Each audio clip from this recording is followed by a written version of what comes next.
Hello everyone. Today we talk about how to fix the app of Express. You will go to settings,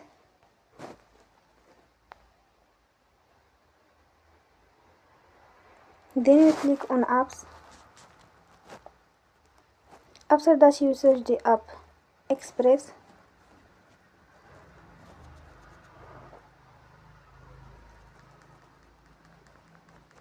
Then we on full stop.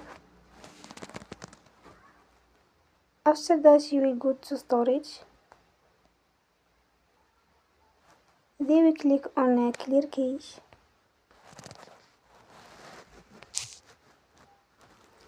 In the end you will turn off your Wi-Fi and you will turn again.